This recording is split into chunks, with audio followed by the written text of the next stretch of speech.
नमस्कार। एमएसपी ये एक शब्द ऐसा है जो बड़ा चर्चा में है, बहुत इसके ऊपर चर्चा हो रही है और मैं यकीन दिलाता हूं कि ये वीडियो देखने के बाद आप पूरी तरह से जान जाएंगे कि एमएसपी है क्या। तो ये न्यूनतम समर्थन मूल्य एमएसपी मिनिमम सपोर्ट प्राइस ये किसानों को दिया जाता है इसलिए कि वो खेती करें और इस गारंटी के साथ कि सरकार उनकी फसल खरीद लेगी। ये इसकी शुरुआत जो मैं आपको बताऊं कि सन 1964 और 65 में हमारे देश में काफ़ी बड़ा एक अकाल आया था और उस अकाल के बाद से किसान और आम लोग सब त्रस्त हो गए थे। फिर ये हुआ कि भाई खाद्य आपूर्ति चाहिए, लोगों को हमें ज़्यादा खाना चाहिए, ज़्यादा अनाज चाहिए। तो 1966 में सबसे पहले जो है ये एमएसपी की शुरुआत हुई थी, गेहूं के ऊपर जो है ये दिया गया था। फिर जो है वो उस समय की सरकार, तत्कालीन जो भी सरकार थी, उन्होंने कहा कि भाई जो है वो हमें खाद्यान्न को लेके अपने ऊपर आत्मनिर्भर होना होगा। तो ये आत्मनिर्भर शब्द पुराना भी है। तो आत्मनिर्भरता के तहत जो है ये ऑपरेशन शुरू हुआ और पंजाब और हरियाणा, चूंकि वहाँ सिंचाई ज़्यादा के संसाधन ज़्यादा थे, किसान वहाँ ज़्यादा मजबूत स्थिति में थे और जो हमारे यूपी और बिहार के हालात हैं उससे, और ये पश्चिम उत्तर प्रदेश का कुछ हिस्सा, इन्होंने जो है यहाँ पे उन्नत किस्म के बीज दिए गए, इनको नई टेक्नोलॉजी दी गई, उनको समझाया गया कि और कैसे आप फसल उगाएं और वहाँ पे फसलों का उत्पादन शुरू हुआ। और सरकार ने इस गारंटी के साथ कि भाई हम आपका जो है ये फसल हम खरीदेंगे, एफसीआई की स्थापना हो चुकी थी और उसके बाद उनको एक मिनिमम सपोर्ट प्राइस दिया गया और उस पर जो है वो खेती शुरू हुई और हम 70-80 के दशक तक जो है अपने आत्मनिर्भर हो गए। हम खाद्यान्न के मामले में संपन्न हो गए। डिस्ट्रीब्यूशन में अभी भी दिक्कत है, लेकिन हमारा खाद्यान्न, हमारे पास इतना खाना है कि हमारा कोई भूखे नहीं मर सकता। 1964-65 की अपेक्षा उसमें भूखमरी वास्तव में थी। इस समय जो है वो दिक्कतें हैं और वो इसलिए हैं कि डिस्ट्रीब्यूशन वो हमारी प्रशासन, हमारी सरकार उसमें विफल है, वो सही जगह से नहीं हो पा रहा है। खैर, इस पर विचार करे सरकार तो बेहतर है। तो यहाँ से फूड सिक्योरिटी जो है वो जब हो गई हमारी, तो हम इसके बारे कि भाई कि इसके आगे बढ़ते हैं। अब ये हुआ कि जो है वो 2000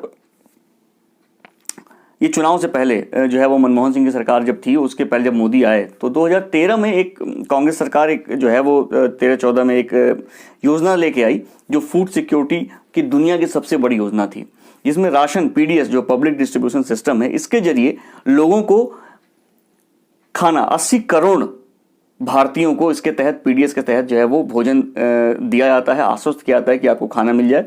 इसमें गेहूं, चावल और मोटा अनाज होता है जो 5-5 किलो दिया जाता है और 2 रुपये, 3 रुपये और 1 रुपये ये उनके रेट होते हैं। तो 30 रुपये में मिला जुला के एक पूरा जो है खाना आपका आ जाता है। अब जो है वो एमएसपी जो है वो चलती रही, तो इसलिए सरकार को भी जरूरत है एमएसपी की कि भाई हम एक मिनिमम सपोर्ट प्राइस देंगे, किसान उससे उत्साहित होकर अनाज उगाएगा और एक खास तरह का अनाज जो गेहूं, चावल जो चाहिए वो हमें इतनी मात्रा में चाहिए और वो हम एमएसपी पे आश्वस्त करके किसान को खरीद लेंगे। तो एमएसपी की जरूरत दोनों तरफ है। अब ये हुआ कि 6%, अब एक आंकड़ा आपको बताने जा रहा हूँ कि 6% क्या है। तो आप देखिए कि पूरे देश में सिर्फ 6% किसान ऐसे हैं जो अपनी फसलें एमएसपी पे बेच पाते हैं। और जब हम देखें कि जो ये किसान आंदोलन चल रहा है तो हरियाणा और पंजाब की ओर से काफ़ी इसमें जो है वो आवाज़ें उठ रही हैं। उसका कारण ये है कि यहाँ की जो कृषि की जो अर्थव्यवस्था है वो बहुत ज़्यादा टिकी हुई है एमएसपी पे। चावल यहाँ का जो है वो 80-88% जो है चावल हरियाणा पंजाब का जो है वो एमएसपी बिकता है। 70% गेहूँ जो है वो एमएसपी पे बिकता है। तो आप अंदाज़ा लगा लीजिए कि जो है वो एमएसपी को लेके बिलों में कोई बात नहीं कही गई है। किसी का जो इतना बड़ा विकास का दावा कर रही है सरकार, उसमें उन बिलों में, उन कानून में एमएसपी की बात नहीं है। इसलिए उनका कहना है कि भाई एमएसपी की बात इसमें होनी चाहिए थी। सरकार का ये कहना है कि भाई एमएसपी जो है वो इससे पहले कभी भी कानून का हिस्सा नहीं रही, वो एक प्रशासनिक जो है आदेश है, प्रशासनिक व्यवस्था है और उसी के तहत जो है उसका निपटारा किया जाता है, तो इसमें इसकी ज़रूरत नहीं है। खैर, ये एक बहस है जो चल रही है सरकार और किसान यूनियनों के बीच में, वो अपना तय करेंगे। ये वीडियो में खासकर जानकारी लेके आया हूँ। तो अब है कि एमएसपी ये जो न्यूनतम समर्थन मूल्य है ये तय कैसे किया जाता है। तो देखिए इसमें फार्मूले होते हैं। वो फार्मूला है A2, FL और C2 का। तो A2 जो होता है इसके तहत जो है वो जो उसकी मूल लागत है किसान की, कि भाई जो है उसके बीज लेके आया, उसने खेत में जो है वो पानी जो ट्यूबवेल का उसका पैसा दिया सिंचाई का, उसने उसमें फर्टिलाइज़र डाला, उसमें उसने कीटनाशक डाला, तो ये जो सारे उसके खर्चे हैं, जो ट्रैक्टर चलाया उसमें जो डीजल लगा उसका जो खर्चा है, ये सारा कुछ ये आता है A2 में। इसके बाद अभी तक ये मिलता था एमएसपी। फिर उसके बाद कैलकुलेट हुआ कि भाई नहीं, इसमें जो है वो FL जो फैमिली लेबर है वो भी जोड़ी जाए कि भाई एक किसान है, उसका पूरा परिवार जो है वो 24 घंटे लगा रहता है खेती किसानी में, तो उसकी भी एक कीमत है, उस कीमत को भी इसमें ऐड किया जाए कि इस लागत इतनी आ रही है। तो अगर 100 रुपये उसके मूल लागत है तो 30 रुपये या 40 रुपये फैमिली लेबर की लागत भी हो गई। तो जो A2 के हिसाब से 100 रुपये पड़ता जो है वो MSP किसान को, अब वो 140 रुपये पड़ रहा है। अब इसमें एक और क्लॉज है, वो है C2।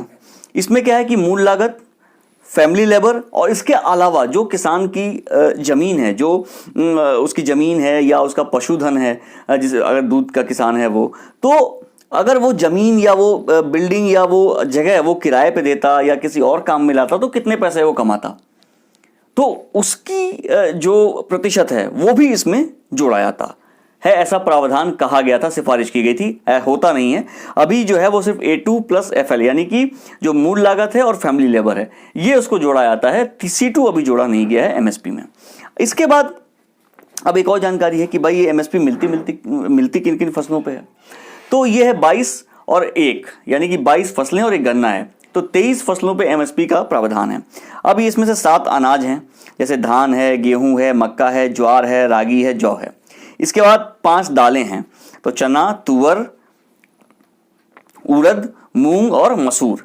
इसके अलावा तिलहन होते हैं जो 7 प्रकार के हैं। इसमें सरसों, मूंगफली, सोयाबीन, सूरजमुखी, सनफ्लावर बोलते हैं, तिल, कुसुम और नाइजर बीज, ये इनके तिलहन जो किसान बोते हैं उनको भी MSP के तहत वो लाया जाता है। इसके अलावा कुछ व्यावसायिक फसलें हैं जिसमें जो है वो कपास, गन्ना, गरी और जूट है, तो इनको जो है वो भी MSP के तहत दिया जाता है। लेकिन इसमें खेल ये है कि सिर्फ 2 फसलें, गेहूं और चावल, ये MSP की गारंटी है कि सरकार इसको खरीदेगी, बाकी और फसलों पर गारंटी नहीं है।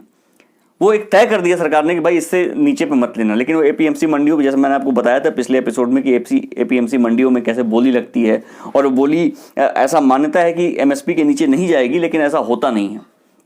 तो आमतौर पे हमारे देश में किसान जो और यूपी, बिहार या और जगहों के किसान हैं वो MSP के नीचे ही अपना सामान बेच पाते हैं।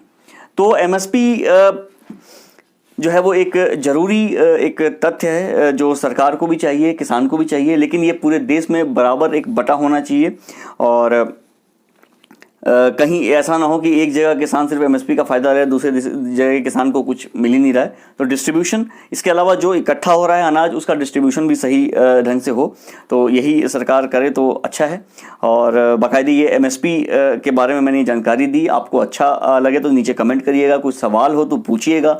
MSP के अलावा भी कृषि से संबंधित कोई भी सवाल हो तो आप जानकारी के लिए आप मेरे पास आ सकते हैं। जो है मेरी इस कमेंट बॉक्स के नीचे आप जा सकते हैं, सब्सक्राइब कर लें पहले, उसके बाद नीचे कमेंट पे जाएं, वहाँ सवाल पूछें मुझसे, और देखते रहिए पॉलिटिकल पांडे।